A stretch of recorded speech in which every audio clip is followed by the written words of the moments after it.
கிடைத்திடுமா? கோடி கோடியாய் கொடுத்தாலும் நீ தந்த அன்பு கிடைத்திடுமா?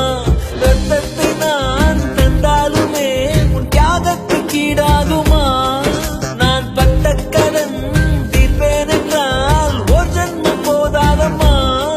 நடமாடும் கோயில் நீதானே. 100 சாமிகள் இருந்தாலும் அம்மா உன்னை போலாகி